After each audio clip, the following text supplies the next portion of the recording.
Hello students, I welcome all of you in Kenes Educare. Today we are learning about algebra. This chapter is from your 6th Mathematics NCERT. तो students आइए start करते हैं आज के इस new lecture को जिसका नाम अलजेब्रा है फ्रॉम द इंट्रोडक्शन से। So our study so far has been with numbers and shape. अब तक हमने जो भी पढ़ाई की है, जो भी हमने मैथमेटिक्स में लर्न किया है, हमने ओनली नंबर्स या तो कोई भी शेप्स मतलब रेक्टेंगल हो, स्क्वायर हो, ट्रायंगल हो, कोई भी पॉलीगॉन्स हो, ओके। तो on the basis of that we already learn, okay. ये सभी बातें हमने लर्न की है।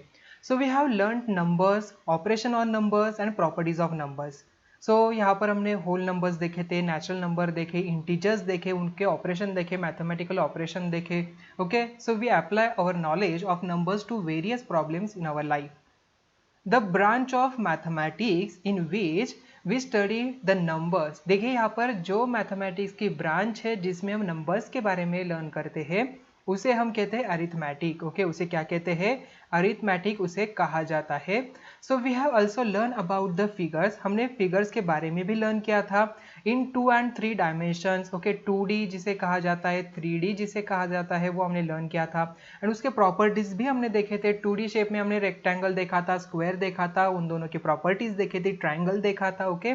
And after that the branch of the mathematics in which we study about the shapes. जो भी शेप्स है उनके बारे में हम लर्न करते हैं उसे कहा जाता है ज्योमेट्री, ओके। उसे हम क्या कहते हैं? ज्योमेट्री। अब तक हमने जो भी पढ़ाई की है वो अरिथमेटिक पे ही की है, okay. Then after that in this standard we start the geometry also, okay. हमने लास्ट मतलब जो आपका 5th स्टैंडर्ड है वहां से हमने कुछ शेप्स का इंट्रोडक्शन देखा था, बट डिटेल में हमने इस स्टैंडर्ड से लर्न करना स्टार्ट किया है। So now we begin the study of another branch of mathematics जिसे कहा जाता है अलजेब्रा, ओके। आगे आपको अलजेब्रा का इंपॉर्टेंस, अब अलजेब्रा के एप्लीकेशन बहुत सारे हैं तो आपको अच्छी तरीके से इसकी पढ़ाई करनी है, okay. So the main features of the new branch which we are going to study is the use of letters। यहाँ पर क्या होते हैं? letters यूज किए जाते हैं। आपने देखा होगा फॉर एग्जाम्पल कई बार आपने सुना होगी x+2 bracket square, x something कुछ तो है, इसका फॉर्मूला होता है x² + 2x+ यहाँ पर 2 का स्क्वायर, ओके। ये समथिंग कुछ तो है, यहाँ पर x क्या है, ये क्या है समथिंग, ये सभी बातें हमें लर्न करनी है।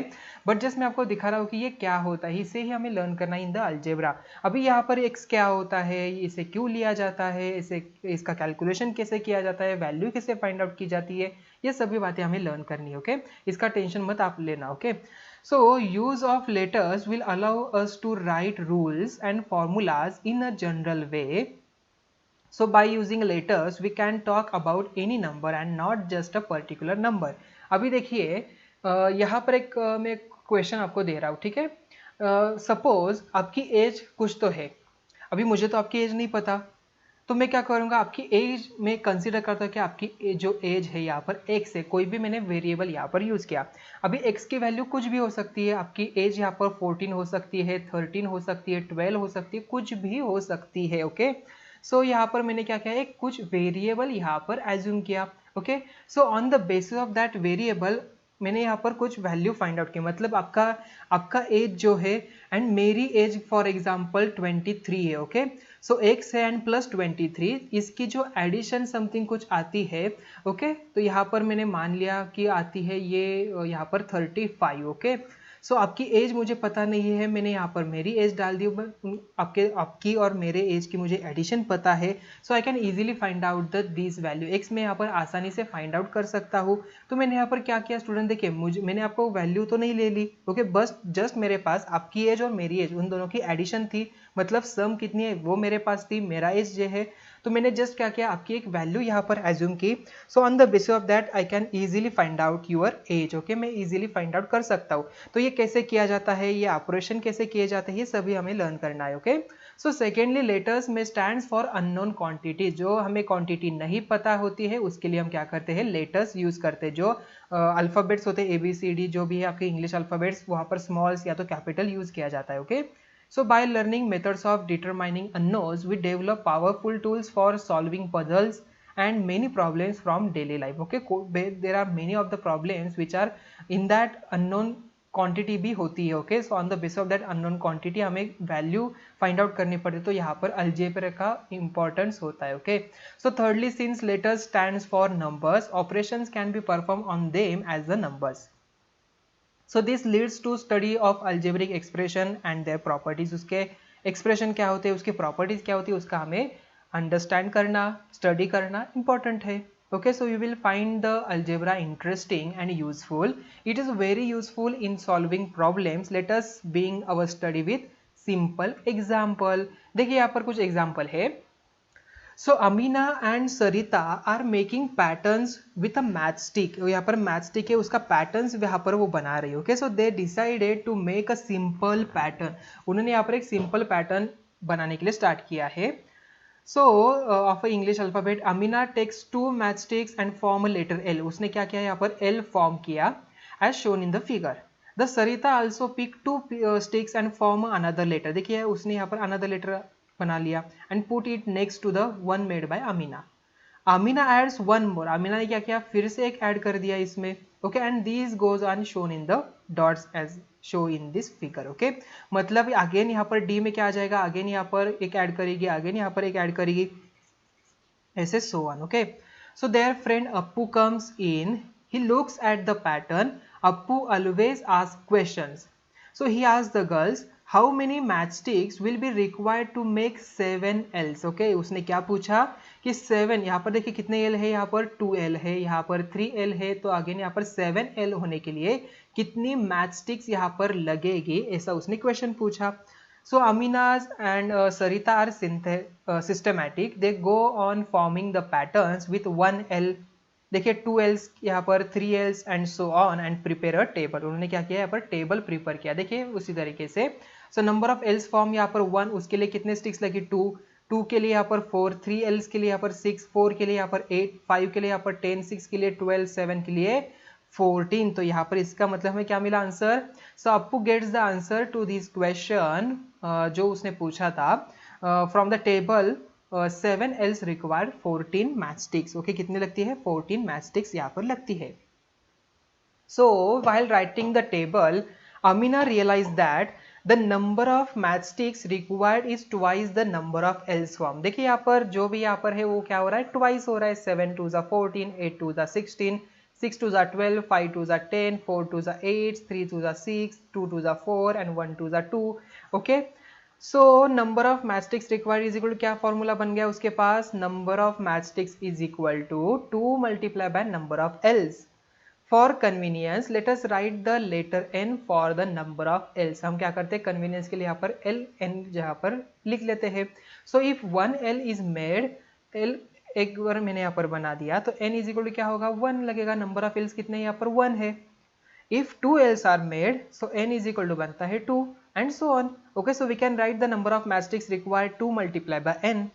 So instead of writing 2 multiplied by n, we write just a 2n. हम क्या करते हैं मल्टीप्लिकेशन का साइन नहीं देते, just directly 2n भी यहाँ पर लिख सकते हैं। ओके, उसमें कोई प्रॉब्लम नहीं है। ओके, then देखिए after that note that 2n is same as 2 multiplied by n. So Amina tell her friends that her rule gives the number of matchsticks required for forming any of L। देखिए कोई भी for example 50 Ls के लिए कितने लगेगा, तो n is equal to बनता है 50। So what is the formula 2 multiply by n, मतलब 2n is equal to 2 multiply by 50 and लगेंगे 100 स्टिक्स। ओके, तो कितने स्टिक्स लगेंगे यहाँ पर 100 स्टिक्स लगेंगे। देखिए स्टूडेंट्स मैंने क्या किया यहाँ पर एक वेरिएबल यूज किया, तो on the basis of that variable we find out the value. Okay, तो यही तो होता है इन द अलजेब्रा में। ओके, अलजेब्रा में तो यही फाइंड आउट करना होता है। ओके, तो सिंपल क्वेश्चन था।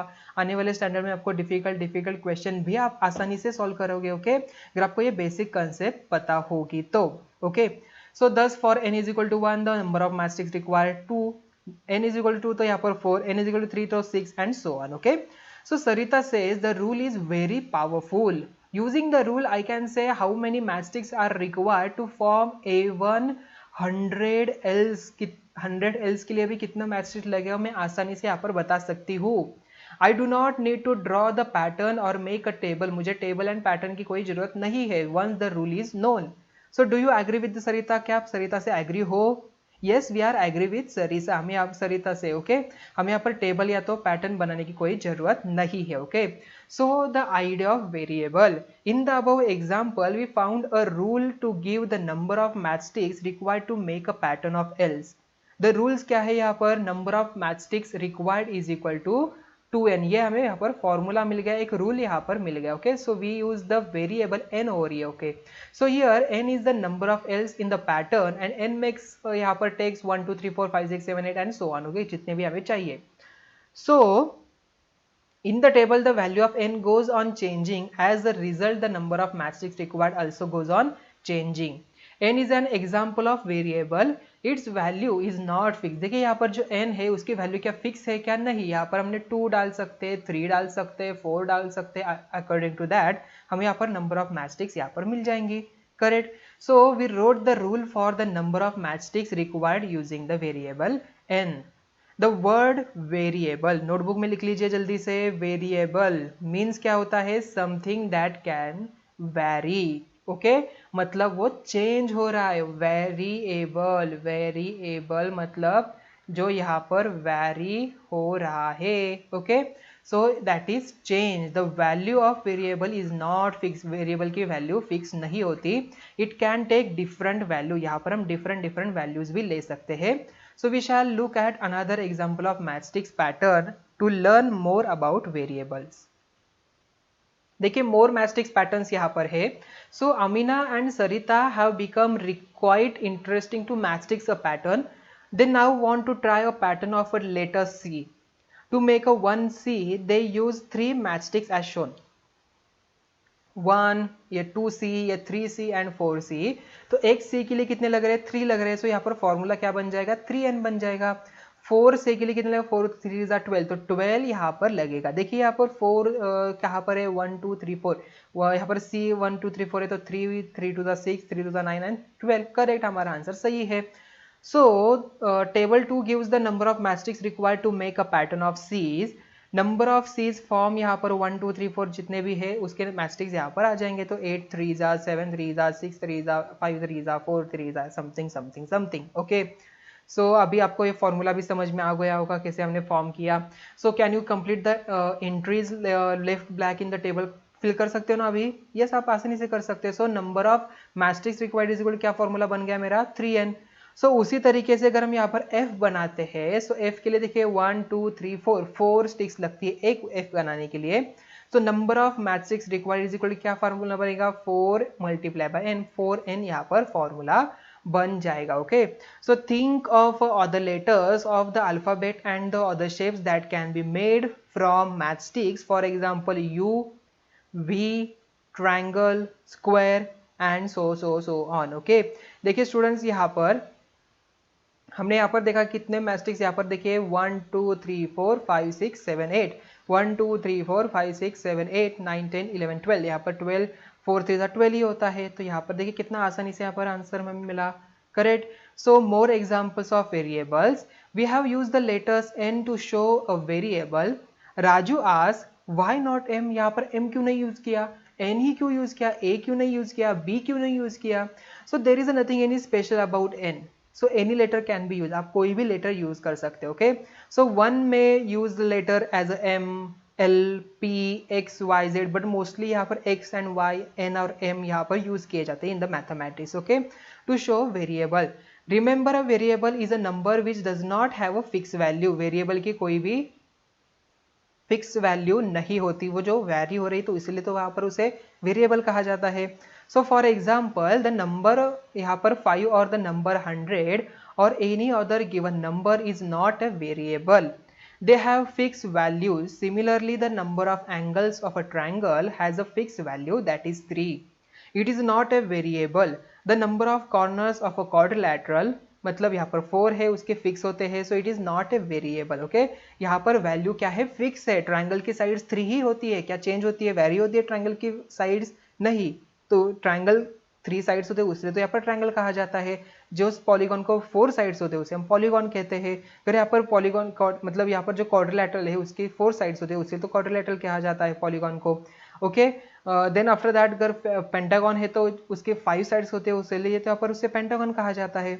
ओके, अगर उसकी वैल्यू वेरी होती है तो यहाँ पर इसे हम नहीं कहते. ओके, यस, तो यहाँ पर क्या है, उनकी वैल्यू क्या है, यहाँ पर फिक्स है, तो यहाँ पर ये वेरिएबल नहीं हो सकते. but n in the examples we have looked is a variable. It takes on various value जिसमें 1 2 3 4 5 6 एंड so on. हम यहाँ पर कोई भी वैल्यू यहाँ पर ले सकते हैं. So let us now consider variables in a more familiar situation. Students went to buy a notebook. Student कहाँ गए हैं नोटबुक बाय करने के लिए from the school book store. Price of one notebook is यहाँ पर 5 रुपीज है. Manu wants to buy 5 notebook, Appu wants 7 notebooks, Sara wants to buy 4 notebook and so on. How much money should a students carry when she और he goes to book store to buy a notebook. देखिए this will depend on how many notebooks the students want to bye. The students work together to prepare a table. Number of notebook यहाँ पर देखिए 1 लगी तो यहाँ पर कितने rupees मुझे लेके जाना चाहिए, यहाँ पर 5 रुपीज. n लगे तो या 2 लगे तो यहाँ पर 10, 3 के लिए 15, 4 के लिए 20. वैसे ही यहाँ पर m के लिए यहाँ पर क्या लगेगा 5m मुझे यहाँ पर लगेगा. मतलब जो भी यहाँ पर वैल्यू देखिए 4 के लिए यहाँ पर 20 लग रहा है तो 20 कैसे आ गया 5 4 20. तो यहाँ पर जो वैल्यू क्या हो रही है ऊपर वाली वैरी हो रही ना, चेंज हो रही ना. So can I use the variable instead of that. So 5m यहाँ पर हमारा फॉर्मूला बन जाएगा. सो यहाँ पर जितने भी यहाँ पर नंबर ऑफ नोटबुक रिक्वायर्ड है मैं यहाँ पर कितने भी उसकी कॉस्ट यहाँ पर आसानी से फाइंड आउट कर सकता हूँ. अगर 100 नोटबुक चाहिए तो 100 मल्टीप्लाई बाय 500 रुपीज मुझे लेके जाना पड़ेगा. ओके तो एग्जाम्पल भी आपको अच्छी तरीके से अभी समझ में आ चुका होगा. देखिए आगे. So the letter M stands for the numbers of notebook a students want to buy. M is the variable which can take any value यहाँ पर 1 2 3 4 5 6 and so on. The total cost of M notebook is given by the rule. कौन सा rule यहाँ पर? The total cost of rupees यहाँ पर 5 multiplied by number of notebooks required. मतलब यहाँ पर आ जाएगा 5M. If Manu wants to buy 5 notebook taking M is equal to 5. We say that Manu should carry 5 multiplied by 5 is equal to 25 rupees उसको लेके जाना पड़ेगा. So let us take another example. For a Republic Day celebration in the school, children are going to perform mass drill in the presence of the chief guest. They stands in a 10 in a row जैसे आपको diagram में दिख रहा है. So how many children can there in the drill? The number of children will depend on the number of rose because एक रो में 1 2 3 4 5 1 2 3 4 5 10 ही बच्चे होने चाहिए. वैसे कितने रोज है कैसे फाइंड आउट करेंगे कितने यहाँ पर टोटल स्टूडेंट्स है. सो इफ देर आर 2 रोज यहाँ पर तो there will be 2 multiply by 10 20 childrens यहाँ पर आ जाएगा. ओके सो यहाँ पर फॉर्मूला क्या बन जाएगा 10 मल्टीप्लाई बाय m या तो कोई भी हम यहाँ पर ले सकते हैं वेरिएबल r. अगर मैंने यहाँ पर लिया तो 10r मेरा फॉर्मूला यहाँ पर बन जाता है. So if there are r rows there will be 10r childrens. कितने चिल्ड्रंस 10r. मतलब यहाँ पर अगर 2 रोज है तो 10 मल्टीप्लाई बाय 2 20 यहाँ पर आ जाएगा. देन 6 रोज है तो यहाँ पर 60 चिल्ड्रंस आ जाएंगे. उसी तरीके से हम आसानी से यहाँ पर वैल्यू फाइंड आउट कर सकते हैं. So in a drill here r is the variable which stands for the number of rows and so takes on the values 1 2 3 4. In all the examples seen so far the variable was multiply by a number. Variable जो यहाँ पर है multiply क्या है number से. तो 10m आ जाएगा. Then हमने 5n भी देखा. ये सभी वैल्यू हमने ऑलरेडी देखा है.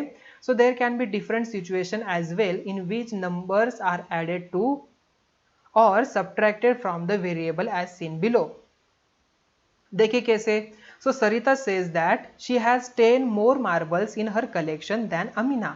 If Amina has 20 marbles, then Sarita has 30. If Amina has 30 marbles, then Sarita has 40 and so on. So we do not know exactly how many marbles Amina has. So she have देखिए यहाँ पर any number of marbles. So but we know that Sarita's marbles is equal to क्या बनता है formula Amina's marbles plus 10. Okay Amina के पास जितने भी है वो उससे 10 से ज़्यादा ही होते हैं. ओके फॉर एग्जाम्पल अगर अमीना के पास यहाँ पर 2 मार्बल्स है तो 2 + 10 यहाँ पर 12 मार्बल्स हो जाएंगे सरिता के पास. Okay so we shall denote Amina's marbles by the alphabet जो भी है यहाँ पर लेटर x से हम डिनोट करते हैं. So here x is the variable which can take any value. Using x we write Sarita's marbles is equal to x plus 10. The expression क्या बनता है x plus 10 is read as a x plus 10. So it means 10 added to x. हमने क्या किया है x में 10 add किया है. सो इफ x इज 20 तो x प्लस 10 इस क्या हो जाएगा 30 हो जाएगा। तो कि 20 प्लस 10 यहाँ पर 30 बनता है। So if x is 30, so 30 plus यहाँ पर क्या हो जाएगा 10, सो 40 यहाँ पर सरिता के पास मार्बल्स आ जाएंगे एंड सो ऑन। तो the expression x plus 10 can not be simplify further, यहाँ पर हम सिंप्लीफाई नहीं कर सकते। So do not confuse x plus 10 with the 10x। देखिए स्टूडेंट्स, इसमें कंफ्यूज नहीं होना है, 10x अलग चीज है, x प्लस 10 अलग है। Okay, so they both are the different one. In 10x x is multiply with 10। Okay, 10x में क्या है, x यहाँ पर मल्टीप्लाई में है, बट यहाँ पर x क्या हो रहा है 10 में ऐड हो रहा है। सो 10 is added to x. We may check this for some example. With the help of some example we just check it. If x is equal to 2, तो 10x की वैल्यू बनती है 20 एंड अगर यहाँ पर 2 डालते हैं तो आंसर बनता है 12। उसी तरीके से 10x is equal to 10 multiply by 10 100 and x plus 10 is equal to 10 plus 10 यहाँ पर 20 बनता है। Okay, so Raju and Bablu, देखिए यहाँ पर राजू एंड बालू है, are both are the brothers. Balu is younger than Raju by 3 years। Balu क्या है यहाँ पर यंगर है than Raju by 3 years। When Raju is 12 years old, Balu is 9 years old. Okay, so when Raju is 15 years old, Balu is 12 years old. So we do not know Raju's age exactly. It may have any value. कोई भी value यहाँ पर हो सकती है। So let x denote Raju's age in the years. X is a variable.